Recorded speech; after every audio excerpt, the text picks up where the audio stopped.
Hello. Hi guys. Ang topic natin for today ay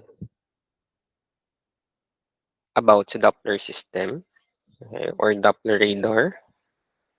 So when we talk about the Doppler radar, siya yung nagpo-provide ng information regarding the movement of targets as well as their position. So pag si antenna nag-transmit ng pulse radio waves, the systems keep tracks of the phase of the pulses. So, by measuring the change in phase between a transmitted pulse and received echo, the target's movement towards or away from the radar can be calculated. So, a positive phase shift implies a motion towards the radar and negative phase shift indicates the motion away from the radar. So, lahat ng mga modern radars ay Doppler radars. So, parang katulad lang yun ng mga bats. Okay. 'Di ba 'pag nagse-send sila ng sounds, yan, nagta-transmit na sila ng sounds, merong bumabalik sa kanilang parang echo. So, nalalaman nila yung position nila if meron silang natatamaan na wall or nalo-locate na mga insects, gano'n, yung mga food, kasama din yun. So, yung airborne Doppler radar system provides pilot with ground speed and drift angle, okey? So yun, eh in Doppler navigation was common in the 1960s and superseded by the inertial navigation system. Okay, so wala na masyadong gumagamit ng radar or Doppler radar system dahil napalitan na siya ng inertial navigation system. So, an older transport aircraft and helicopter, sila na lang yung mga gumagamit nun.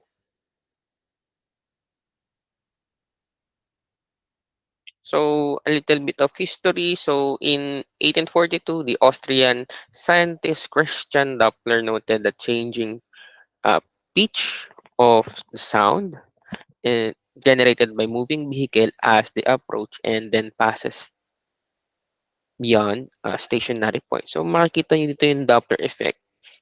Okay, a moving wave propagation source toward a person causes the frequency of sound observed by the person to be higher than the actual frequency at the source. Okay, so kung ito example, let's say,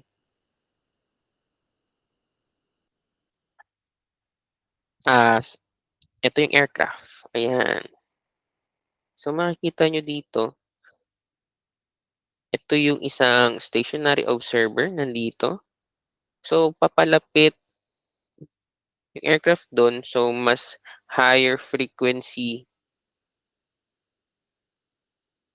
yung nararamdaman or nafi-feel nitong nanditong stationary, which is ito.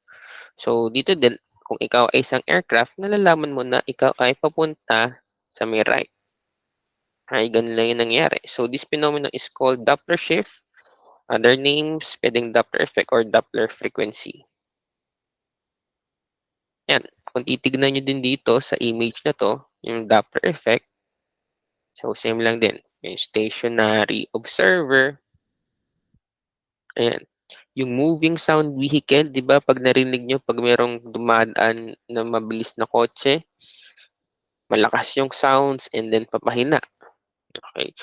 Yung mga kung alam niyo yung sounds na yun, yung 'pag dumaan yung kotse na nagzo-zoom, zoom, okey, gano'n yung nangyayari sa sound source. Okey, same lang din yun doon 'pag sa Doppler radar, which is yung frequency. So 'pag mas malapit, yan, mas compress yung frequency and then 'pag nandito na sa malayo, yan, kaya humihina, gano'n yung nangyari.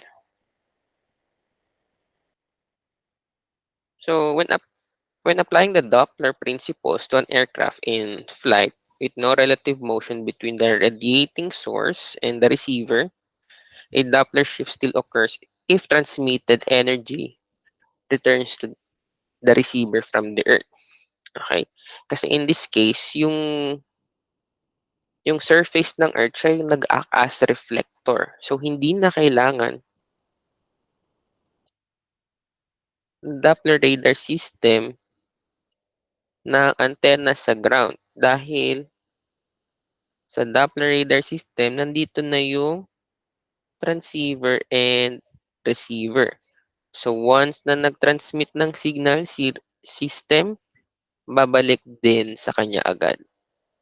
And then the frequency used ginagamit ay 8.8 GHz and 13.5 GHz. So, merong computation na ginagamit kay Doppler radar pero hindi na natin isasama yun. So, mag-move tayo dito kay Doppler measurement of the ground. So, since the aircraft cannot fly directly towards a reflecting surface, okay, hindi siya pwedeng nakaganyan. Siyempre, didiretso yan sa baba. So,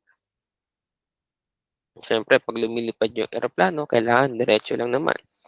The measured Doppler shift must be mathematically corrected for a tilt angle in order to resolve the aircraft's forward horizontal velocity.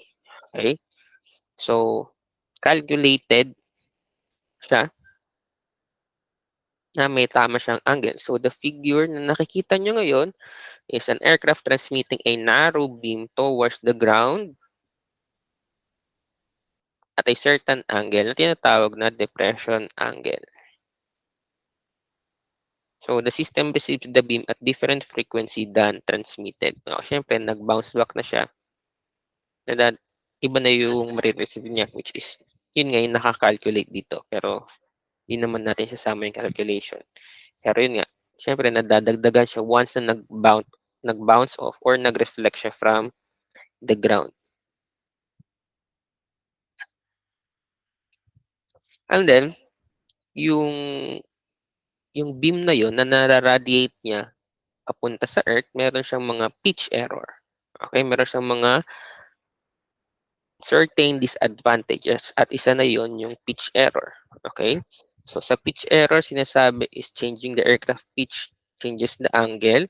So pag yung airplane ay nag nose down, mag-iiba na yung angle ng radiated beam niya. So kaya ginagawa is dapat siyang lumipad ng straight and level at all times. Okay? Para yung angle na naka-indicate which is approximately 67 degrees. Ayan, approximately 67 degrees ay makakuha siya ng output. Or, yung aerial na yun must be established in pitching plan. Yan pang disadvantages ay itong vertical motion. Okay, any vertical motion of the aircraft generates a change in Doppler shift not associated with ground speed. And if the aerial is fixed, itong antenna to ay fixed, the system measures the speed along the heading. However, ground speed is calculated along the track. So a system design should allow the aerial to move in azimuth to obtain the maximum Doppler shift. So this provide a drift angle as well as ground speed. So this is not done and the system remains inaccurate. So pag pinag-usapan naman natin si drift or yung drift angle, so ito yung aircraft mo, ito yung heading. Okay, syempre, nagkakaroon ng drift galing sa crosswind. Okay, so ito yung track mo. Ito yung drift. Okay, so sinasabi nga is ground speed calculated along the track.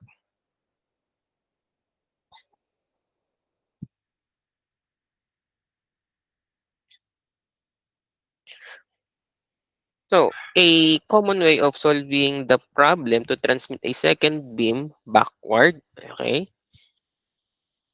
Yung kanina single beam lang yon and yung problem or yung disadvantage na yon is para mawala is gumamit sila ng two beam Janus array. Okay, so the system is mathematically adds to the sense Doppler shift and calculated the ground speed based on the information. So, imbis na isang beam lang yung ginagamit, dalawa na yung nagamit niyang beam. So, yung term na Janus system named after the Roman god who could look forward as same as the aft and same time sa may front. Pero syempre, yung two beam Janus array is magkaroon pa rin siya ng pitch error. Ano naman yung mga disadvantages niya sa pitch error and vertical speed? So, pag nag-iba pa din ng pitch, yung aircraft, nagka-cancel, parehas sila. Sa vertical speed naman, okay, both front and back sense the change in vertical speed and the summation process, nagka-cancel each other out pa rin siya. So, nagkaroon ulit ng improvement to solve this problem. Okay? By using of any of the system, the drift angle will be sensed since drift occurs across the intended track. To ensure the calculated of drift angle requires using 3 or 4 beams, which is yung nakikita nyo. So, the configuration have names that reflect their appearance. So, example, ayan, yung 3-beam lambda Janus. And yung 3-beam Janus T. And meron naman tayong 4-beam Janus array. So, dito sa 4-beam Janus array or system, the aerial transmitted front left, rear right, yan, then front right, then rear left. Yan. So, if the aircraft has no drift, the Doppler shift measured by the two sets of the aerial in the same time in each sequence of transmission. Okay, so ulit natin pag walang drift, yung two sets. Yung kanina sinabi natin, kasi ito yung two sets.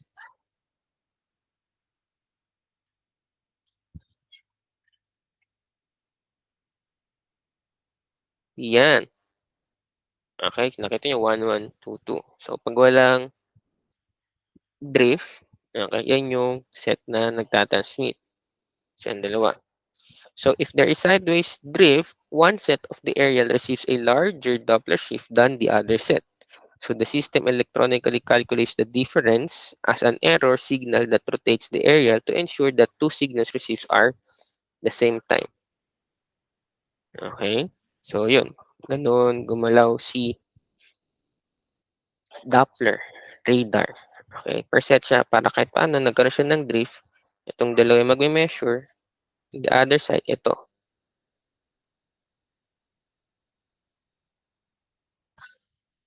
So, sa mga aerial systems may be hard strap na to the airframe. Okay, nakakabit yung mga antenna nila sa airframe.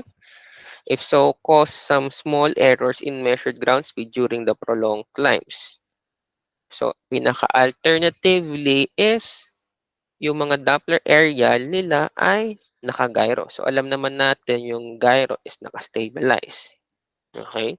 So, na-stabilize niya yung Doppler aerial and na-stay niya to 67 degrees para ma-reduce niya yung pitch error. And sa mga Doppler aerial system consists of 3 to 4 slotted arrays given the shape, beams, that varies between 5.5 inch to 11 inch.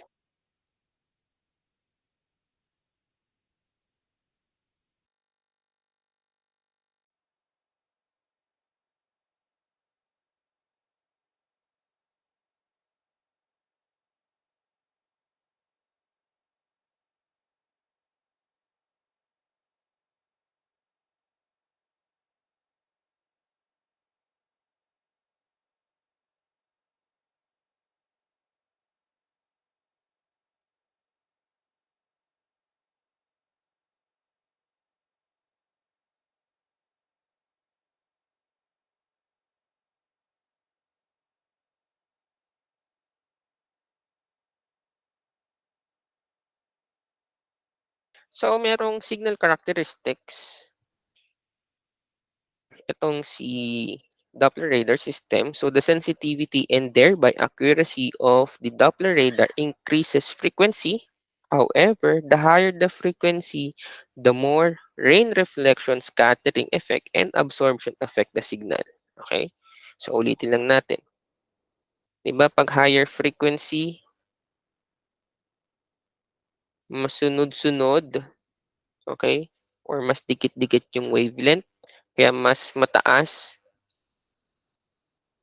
yung sensitivity niya, okay? Mas lalo na 'pag nagkaroon ng rain, ayan, 'pag nag-rain kasi, mas nagre-reflect back agad siya. Palitan natin, okey, rain reflection, bahin natin, 'yan. Kung di siya lumulusot, lumalabas agad siya. So, scattering effects, 'yan, nagkakaroon siya ng scattering effects, nagba-bounce siya 'pag mas higher frequency, 'yan, and absorption affect the signal.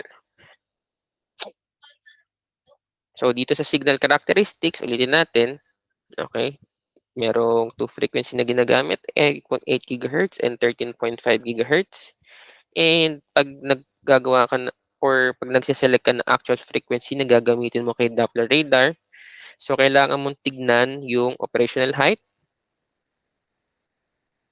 power output available, and the speed of the aircraft.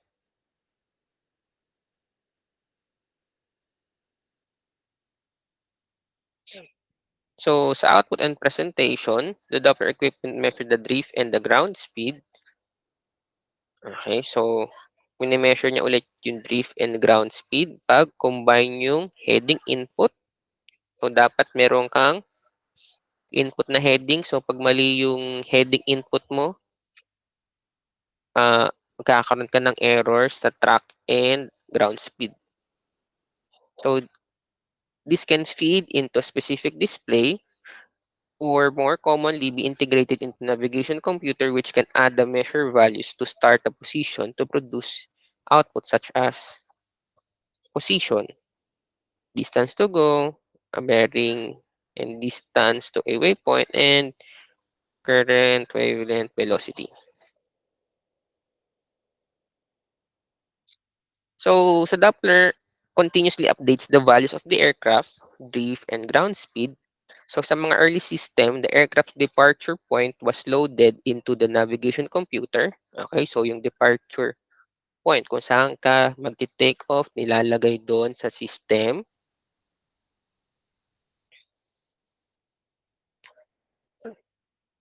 na yung Doppler radar.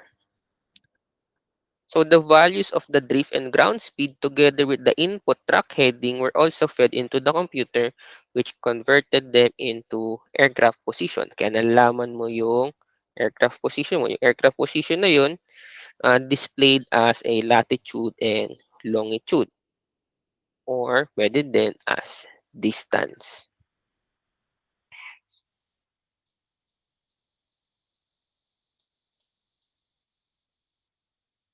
So, ito naman yung mga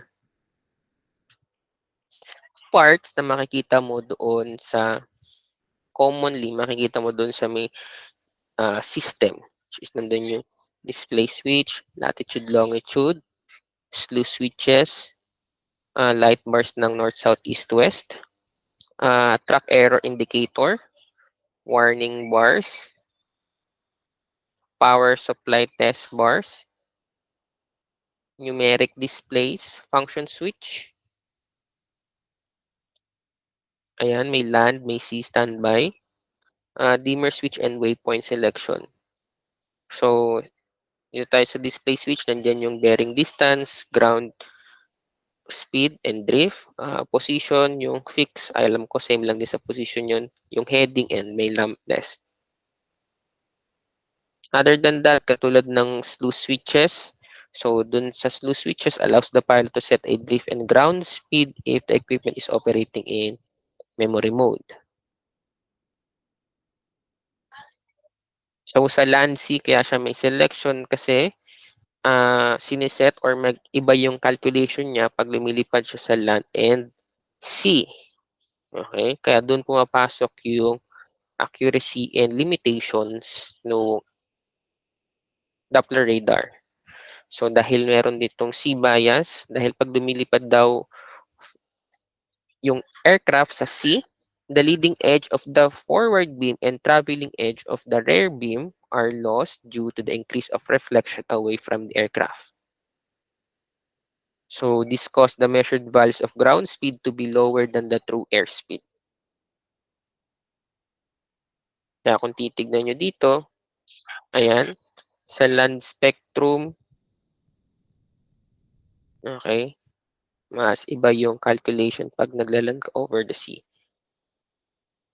So, selecting the sea position on land or sea switch provide a bias which offers some compensation for this effect. So, the land or sea switch discriminates between the uh, frequency over water and frequency over land when switching to sea. So, yung calibration of the tracker unit is altered to increase the ground speed by normally 1 to 2%. Ganun lang naman. Okay?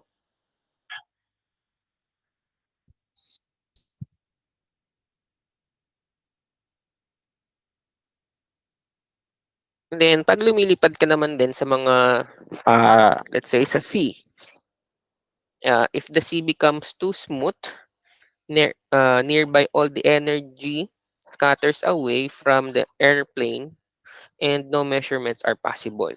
Okay? So, pag too smooth daw, yung sea, yung surface wind is less than 5 knots. Yung 5 knots na yun, so pag nag-transmit ng signal yung Doppler radar, nagkakaroon ng scattering effect. So, under these circumstances, uh, the system activates the memory mode. So, si memory mode lang naman, so alam niyo na ibig sabihin ng memory mode, yung last correct values or yung last save values niya is naka-input dun. Dahil 'pag hindi gumana daw si Dollar Radar, doon siya kukuha ng information sa last, save values. So, ano ba yung iba pang mga example din, paano siya 'pag pumupunta siya sa memory mode, flight over the hot desert, regions where the attenuation is high, and flight in adverse weather such as severe thunderstorms, the water content of such storms causes excessive scattering of the energy.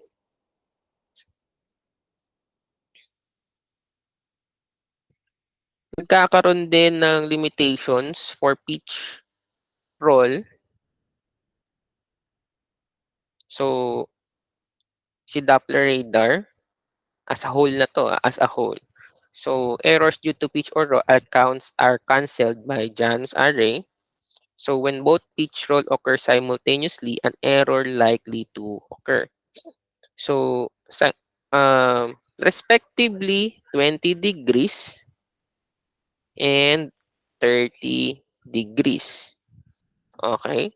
So, 'pag positive, negative 'to, So, 'pag tumaas yung pitch mo ng 20 degrees and bumaba ka naman ng 20 degrees, nagkakaroon ng error. Same as din sa roll. Okay? So, 'pag roll, let's say, nag-roll ka left or right more than 30 degrees, nagkakaroon pa din ng error. So, 'pag nagkaroon ng error, mapupunta ulit siya sa memory mode. Gano'n lagi. 'Pag nagkaroon ng error, do'n siya sa memory mode. Sa height hole error naman or sa height error, nagkakaroon din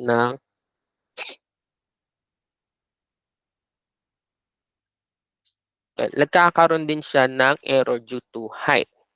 Okay? Yun pala yun, sorry. So, 'pag lumipad naman si aircraft ng mababa, ito yung surface mababa.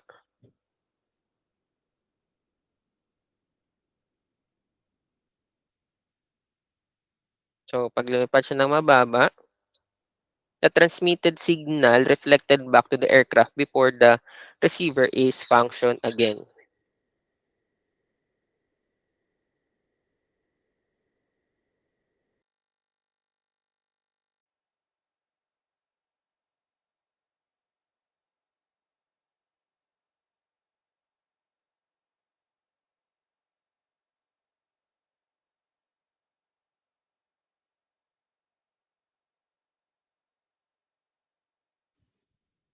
So balik tayo, okay? So if the transmitter, yan, siyempre mababa ka, nag-transmit, hindi gumagana si receiver. So, ibig sabihin, pag di pa gumagana or may time, tawag dito, yung time niya is hindi pa ulit magfa-function again, hindi nare-receive ni aircraft. Same lang din pag nag-fly siya at high altitude, okay? Nagkakaroon naman siya ng time delay. So, nag-open na siya dito and nandito na nakalagpas na siya doon sa tawag ito, transmitted niya kanina. Okay? Parang naka-move na. So, gano'n naman. So, sobrang taas naman nung pag-detect niya ng ground speed or yung drift angle. Kaya nagkakaroon siya ng error sa height.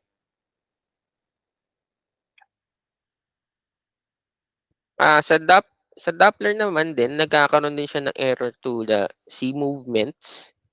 Okay, Doppler measures the drift and ground speed relative to the terrain beneath the aircraft. So, if the surface is moving, as the case with the sea, the following factors may include errors katulad ng tidal streams, ocean currents, and water current.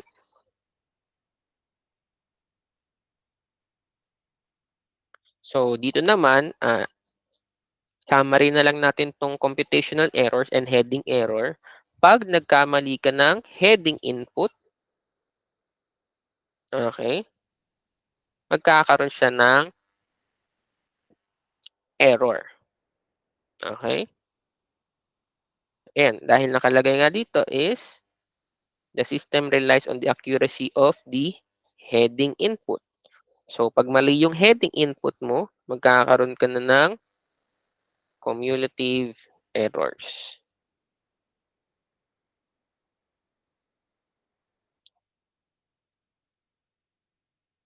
So, what are the advantages of the Doppler radar? So, the Doppler radar system is quite accurate. So, it does not require the external equipment for basic operation dahil nga, di ba yung transmitter and receiver niya is nandun na mismo sa may aircraft. The system has good long-term accuracy and irrespective of flight time. And the measured ground speed and drift retain the same accuracy. So if combined with short-term accuracy, the overall accuracy is excellent. What are the disadvantages? Siyempre, yung disadvantages ng Doppler radar is Doppler can only give instantaneous value of drift and ground speed and requires a link to other equipment. Ayan, di ba? Katulad, nalagay siya mga heading and yan, true airspeed. Lagay na din dito. So this makes the derived position operation dependent upon the accuracy of such input and true airspeed. And kung napansin nyo din sa na-discuss is laging or prone to loss of signal si Doppler radar kaya napupunta palagi siya sa memory mode and the equipment is costly high to maintain. So that's the advantage and disadvantages of the Doppler radar. So, ulitin lang din natin, the Doppler radar used for navigation in common commercial aviation nung years 1960 and napalitan na siya ng inertial navigation system. But yung mga ibang, mga older or civil or military aircraft, gumagamit pa din ito. So, the equipment consists of transmitter and receiver unit processing unit, and gyro stabilized antenna platform.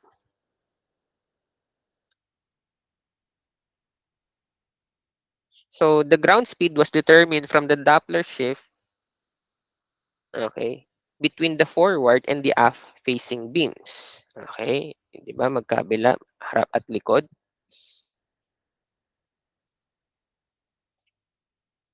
And the aircraft's compass is integrated into the computer so that the desired track can be set between two waypoints on an over water grade circle route.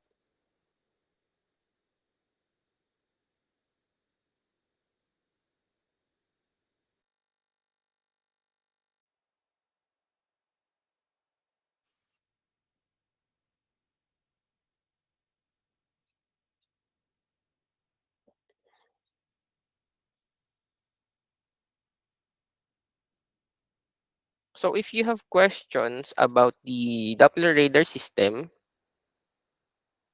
uh, pwede naman kayo mag-message about this. Yeah. So yun lang.